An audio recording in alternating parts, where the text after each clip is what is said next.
Iran warns of regional conflict if U.S. attacks, designates EU armies terrorists. Trump hopeful of Iran deal after Tehran, warns of regional war. U.S. releases new Epstein files as House weighs contempt vote against Clinton's. Philippine VP Sara Duterte faces new impeachment complaints. IMF chief says global inflation to fall to 3.8% this year and to 3.4% in 2027.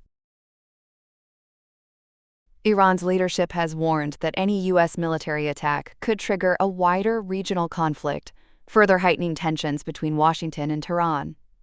The warning comes as the United States strengthens its naval presence in the Middle East, following repeated threats from President Donald Trump, who has pushed Iran to accept a nuclear deal and halt its crackdown on protesters.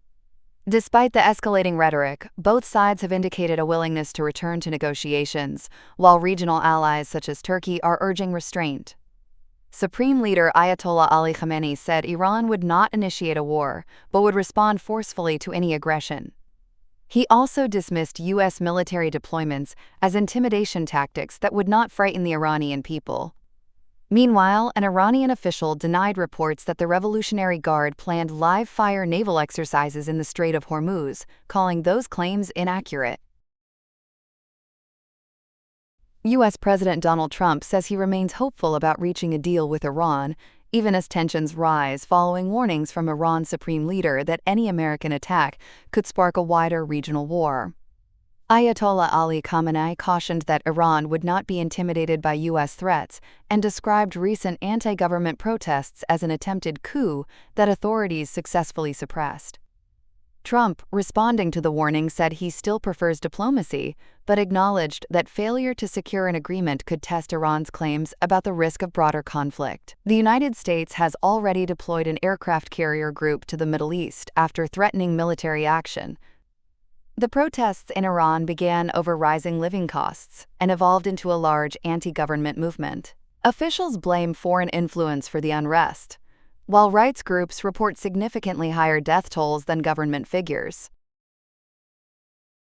The U.S. Justice Department has released more than 3 million documents tied to the late financier Jeffrey Epstein, just days before the House of Representatives is expected to vote on whether to hold former President Bill Clinton and former Secretary of State Hillary Clinton in contempt of Congress. Lawmakers are considering the measure after the Clintons declined to testify in a bipartisan investigation into Epstein. The newly published files include email exchanges between Epstein associate Ghislaine Maxwell and individuals connected to Clinton's office between 2001 and 2004. Many of the messages focus on travel plans, social events, and scheduling details. The identities of several staff members remain redacted. Officials say there is no evidence in the documents showing that Clinton personally exchanged emails with Maxwell. A spokesperson for the former president stated that the emails did not originate from him. The release follows earlier records that included photographs of Clinton with Epstein. Clinton has repeatedly denied wrongdoing and says he cut ties with Epstein before the financier was charged in 2006. Philippine Vice President Sara Duterte is facing a new round of impeachment complaints, with activists and rights groups accusing her of corruption, betraying public trust, and committing other alleged offenses. Duterte, the daughter of former President Rodrigo Duterte, is considered a leading contender for the 2028 presidential election. She previously survived an impeachment attempt last year after the Supreme Court dismissed the case on constitutional grounds. Her legal team says it is ready to address the latest allegations through the proper legal process.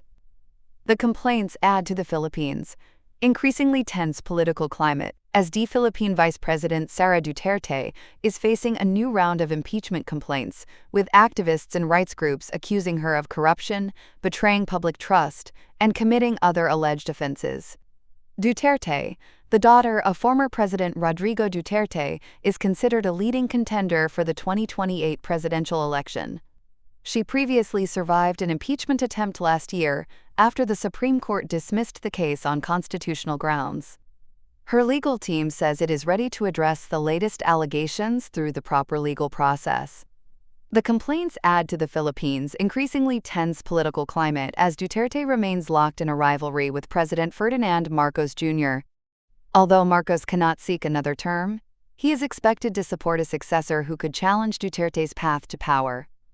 Civil society groups filed 2 separate complaints, accusing the vice president of misusing public funds, accepting bribes tied to government contracts, threatening senior political figures, and refusing to cooperate with congressional investigations.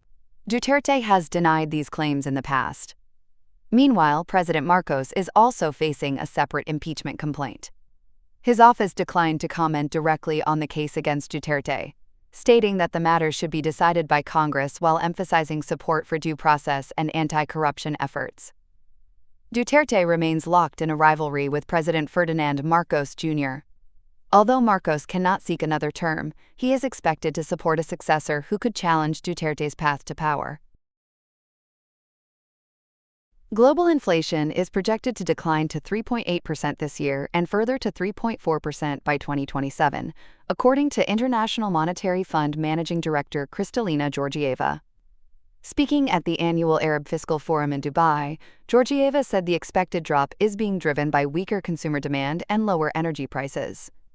She also noted that the global economy has remained, quote, remarkably resilient, continuing to grow despite major changes in geopolitics, trade policies, technology, and population trends.